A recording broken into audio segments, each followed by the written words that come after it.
আসসালামু আলাইকুম। গোপালগঞ্জ দেশের মানচিত্রে না থাকায় ভালো, এমন মন্তব্য করেছেন দেশের বিশিষ্ট ইসলামী আলোচক মুফতি আমির হামজা। উনি বলেছেন যে গোপালগঞ্জকে বাংলাদেশের মানচিত্র থেকে মুছে দিতে হবে। কিছুদিন আগে দেখলাম গোপালগঞ্জ নিয়ে দেশের পুরো রাজনীতির প্রেক্ষাপটটাই কিন্তু চেঞ্জ হয়ে গেল। আপনারা জানেন যে এনসিপির প্রোগ্রামকে কেন্দ্র করে গোপালগঞ্জে যে সংঘর্ষ হয়েছে সেখানে 4 জন নিহত হয়েছে। আসলে এর দায় কার? সাবেক প্রধানমন্ত্রী শেখ হাসিনা বা আওয়ামী লীগ তারা চাইবেই যে এই দেশে একটা অস্থিতিশীল পরিস্থিতি সৃষ্টি হোক, কিন্তু এই সৃষ্টির সুযোগ কারা দিচ্ছে? আসলে সামনে নির্বাচন, ফেব্রুয়ারিতে নির্বাচন হতে পারে। আমাদের দেশের যেসব রাজনৈতিক দল আছে তাদের বর্তমানে প্রধান কাজ হওয়া উচিত নির্বাচনকে কেন্দ্র করে কাজ হওয়া উচিত, মানে কিছু কিছু কাজ এড়িয়ে চলা উচিত। যেমন এই গোপালগঞ্জকে কেন্দ্র করে কি এমন ঘটে গেল যে প্রত্যেকটি পেপারের পাতা খুললেই গোপালগঞ্জ, প্রত্যেকটি টেলিভিশন চ্যানেলে গোপালগঞ্জ। আসলে এসব নতুন নতুন পরিস্থিতি সৃষ্টি করা হচ্ছে। আমার কথা হচ্ছে নির্বাচনকে কেন্দ্র করে নতুন কোনো পরিস্থিতি সৃষ্টি না করে নির্বাচন কেন্দ্রিক রাজনৈতিক প্রোগ্রাম হওয়াটাই ভালো। যেখানে বিতর্কের সৃষ্টি হবে এই বিতর্ক এড়িয়ে চলাটাই ভালো। আপনারা দেখেছেন পুরান ঢাকার মিটফোর্ড হাসপাতালের সামনে যে সোহাগকে নির্মমভাবে হত্যা করা হলো, এখানে পুরো দায় দেওয়া হলো বাংলাদেশ জাতীয়তাবাদী দল বিএনপিকে। এখন কথা হচ্ছে একটা কর্মী যদি অপরাধ করে এর পুরো দায় কিন্তু কোনো রাজনৈতিক দল নিতে পারে না, কারণ সব দলেরই কর্মীরা কিন্তু ফেরেশতা নয়, তারা অপরাধ করতেই পারে।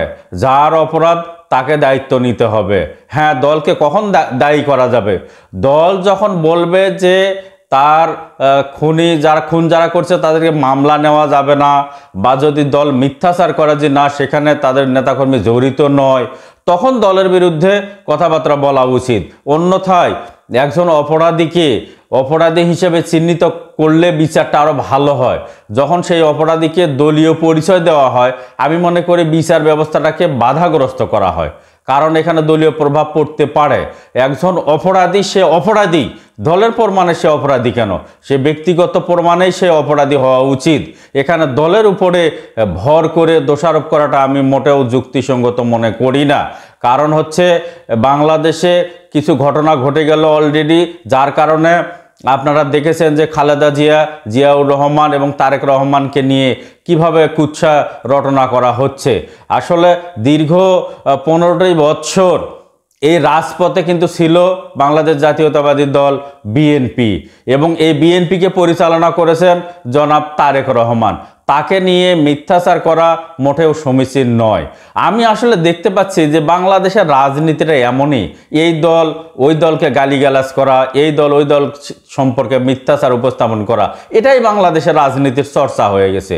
প্রকৃতপক্ষে এমন চর্চা কিন্তু পৃথিবীর অন্য কোনো দেশে দেখা যায় না। এটা কি ধরনের একটা রাজনীতি? এই দল ওই দলকে দোষারোপ, ওই দল ওই দলকে দোষারোপ। আচ্ছা, বিগত 15 বছর ক্ষমতা ছিল আওয়ামী লীগ, শেখ হাসিনা, সবাই মিলে একত্র হয়ে আওয়ামী লীগের সমালোচনা করা উচিত, যারা টাকা পাচার করছে, খুন খারাপি করছে, জুলুম করছে, নির্যাতন করছে। কিন্তু যেই 5 তারিখে শেখ হাসিনা পালিয়ে গেল, আওয়ামী লীগ পালিয়ে গেল, বাংলাদেশে এখন যে কয়টা দল আছে এই দল ওর উপরে দোষারোপ, ওই দল ওই দলের উপরে দোষারোপ। এটা কোনো রাজনীতি? আমি তো মনে করি এটা কোনো রাজনীতিই নয়। এটা রাজনীতির একবারে ন্যূনতম পর্যায়ে পড়ে যায়। কারণ হচ্ছে এক দল আরেক দলকে গালিগালাজের কি আছে? এখানে কে দেশের কতটা কল্যাণ করবে, নির্বাচন কেমন সুষ্ঠু হবে, এবং অন্তর্বর্তী সরকার সংস্কার কেমন করছে, এই বিষয়গুলো নিয়ে কথা বলা উচিত। এখানে এক দল আরেক দলের উপরে কাদা ছেঁড়াছেড়ি করা, এটা কিন্তু মোটেও আসলে কোনো রাজনীতি নয়। এটা একটা নোংরা রাজনীতি আমি মনে করি। আমি প্রত্যেকটি দলের কাছে আশা করব আপনারা গঠনমূলক সমালোচনা করবেন।